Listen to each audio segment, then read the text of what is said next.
Hey everyone, Recap Genius here. Today I'm going to explain a 2020 Polish slasher film called Nobody Sleeps in the Woods Tonight.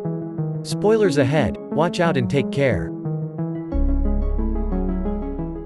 A postman paddles his bike down the road to arrive at a house and miss a Polish forest. Inside the house, a woman is washing bloody clothes on a battered board in a tub with loud music playing in the house. A photo of twin boys can be seen hanging on a wall in the house. As the postman knocks on the door, the melody drowns out the sound of knocking and the woman is unable to hear it. The postman knocks several times, but no one answers. He hears some strange sounds and follows them around the house. He finds a passageway to the cellar of the house which is blocked by a small wooden door. The postman forcefully pulls the door open thinking someone might be trapped or held hostage down there because of the weird groaning sounds he can hear from the inside of the cellar. He then reaches his hand down to the cellar in the dark, telling whoever was inside to climb up with his help, but no one answers from the basement. Instead, groaning sounds continue to be heard from down there. The postman turns to get some help, but is instead dragged down into the cellar by an unseen creature. 30 years later, a bus fully loaded with teens drives through a thick Polish forest, disappearing under the thick tree canopy towards the Adrenaline Office trekking camp. This camp is a place where teens addicted to their electronic devices are brought to spend some time away from the electronics. After arriving at the camp, the kids start getting out of the bus and hand their electronic devices to the instructor at the camp. All the teams are then gather at a spot and a man comes to address them.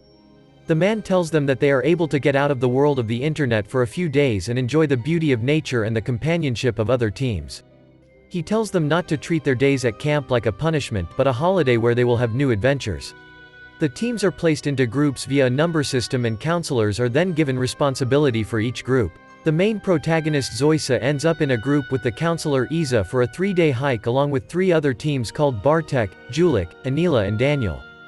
The house with the growling creature is then shown again. The woman who is now old opens the cellar door and drags a dead deer to the cellar while trying to throw it in her foot slips and she falls inside. The creature kills her in a gigantic sickly hand takes the keys to the creature's chains from her, unlocking his chains, getting free for the very first time in all these years. Heavy feet are then seen climbing up the stairs of the cellar. The teens start their trekking trip with their counselors. While walking, Bartek starts messing with Daniel who then pushes him off a small drop on the trail causing him to get a gash on his leg. Iza bandages his leg and they continue walking ahead. During the trip Julik takes a stop to empty his bladder and comes across a dead rotting happy deer. When he calls everyone over to investigate, Iza notices that the deer had not been killed by a hunter but some huge predator. They stopped by a lake to spend the night instead of camping. At night while discussing why each of them was into the camp, they hear some noises from the nearby bushes. Iza goes to check and finds a fox cub. They are all then sent to sleep in their tents. After most of them fall asleep, Daniel sneaks out of his tent and goes to the lake to smoke a cigarette and Anila follows him soon after and they sit by the lake talking and smoking together. After they sleep together, Anila goes back to her tent and Daniel starts using his mobile that he managed to sneak into the camp.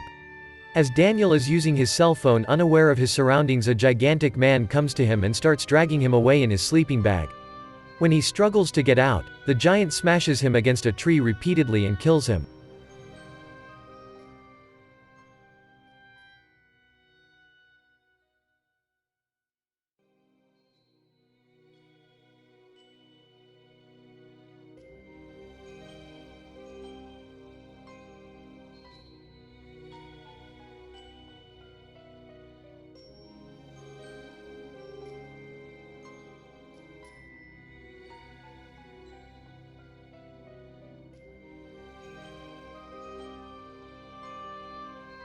They notice that no one is living in the house and start searching. They soon make their way into the cellar to find Daniel's mangled body inside. Just then the giant returns and walks down to the cellar. It slowly starts advancing towards them and they quickly start to get out the window. Iza gets both the teenagers out and almost manages to get out herself, but then she hears a cell phone ringing in the pocket of Daniel's corpse and stays back to get it. The two wait outside for their counselor but only get her ripped off head thrown out their feet and start to run. Back at their campsite Anilia and Bartek sit talking about problems they face in life. During the conversation Bartek looks over at Anilia to see a giant had driven a metal bar through her throat. Horrified Bartek runs away and comes across the church in the woods and runs inside. While roaming the woods Julik and Zoysa also locate the house and make their way into it. At the door they are greeted by an old man who takes them into the house and asks what happened. They tell him about a deformed crooked man who killed their friends and they need to call for help, but the man tells him that he does not have a phone. Bartek explains the tragedy to a priest he finds in the church and asks them to call for help. The priest tells him there are no signals in the area and the landline wires have been cut due to violent storms. Bartek starts to cry and the priest tries to console him. Just then the telephone of the church starts to ring and Bartek realizes the priest had lied, staring to look ahead in confusion. The priest hits him on the head and knocks him out. Bartek later wakes up to find himself gagged and tied to a chair in the church with the priest in front of him. The priest starts to insult Bartek's kind, saying they're careless and clingy people. Upon hearing some sounds outside, the priest goes outside to investigate. Outside, the priest encounters one of the giants who kills him in a very brutal way by putting him in a wood chipper.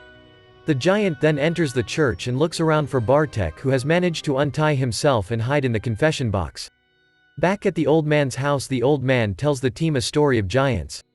They were twins, he tells them, who used to live with their mother happily alongside their dog until one fateful afternoon, something fell from the sky after a huge explosion that afternoon and the twins ran to explore it. They found a strange kind of rock and took it back home with them where they kept it hidden under their bed. During the night, the black fluid was released from the rock which injured the bodies of the twins, making them start to act like demons. Their mother woke up in the morning to be horrified seeing her sons eating their dog in the basement. She then locked them up in the cellar and started bringing them raw animals in the forest to eat. The old man states that the mother tried to take care of her boys all her life, but she slowly lost her mind. After the death of their mother, the giants escaped the cellar and now roam the forest like monsters. The old man tells Zoysa and Julik that they could stay with him in his house where they will be safe, but they are free to go out to seek help if they choose to, though it will be dangerous to wander the woods with the giants out there, and it would take them at least 2 days to get to the nearest village. Zoysa tells the man that they cannot wait while the others get butchered in the forest and go to seek help with Julik. They decided to go back to the giant cellar and get Daniel's phone to call for help. Julik tries to distract the killer with some noise and Zoysa sneaks into the cellar and starts looking for Daniel's phone, but the giant finds her and grabs her by the throat. Julik comes from behind him and heroically stabs the giant. The giant throws Zoysa down, knocking her unconscious and bites Julik's tongue off. Zoysa later wakes up to find herself chained up while Julik is lying there, gurgling blood with a knife in his stomach. Julik requests Zoysa to end his agony. Seeing him suffering from the knife embedded in his abdomen, Zoysa takes hold of a knife and twists it to end this pain. She uses her knife to unchain herself and considers escaping, but then takes a machete from the room and instead decides to kill the giant. She goes upstairs hearing one of the giants snoring on the bed. She carefully sneaks out of the cellar to the side of his bed and stabs him until he completely stops moving. Someone knocks at the old man's door and he pulls out a shotgun thinking it's the giants and they must have found him and come to feast on him. The old man aims his shotgun at the door and shoots as someone barges into his home to find that he had shot a harmless teen Bartek to death. A policeman drops a prostitute off in the forest and is approached for help by Zoysa. Noticing her distress, he gets her inside his police van and drives her away. While driving, the police van runs over something. The policeman gets out of the car to see who has been run over by his van. Zoysa notices that it's one of the giant twins and shouts to call the policeman back. The policeman, not being able to hear Zoysa's warning, continues to walk into the giant who is playing dead lying motionless in the middle of the road. When the officer gets dangerously close to him, the giant gets up from the road. The officer tries but fails to pull his pistol from his holster and is split in half by the giant's axe. Zoysa, who was not able to get out of the back of the police van, manages to break the window and run to the driver's seat.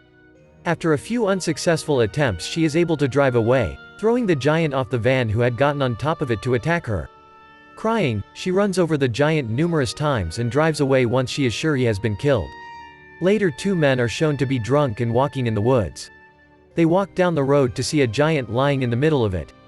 The giant gets up from the road and his twin also wakes up in his bed having survived the stabbing and stares at the police lights outside his house. If you like this type of content, please consider subscribing, turn on notifications and leave a like to help the channel grow. Thank you for watching.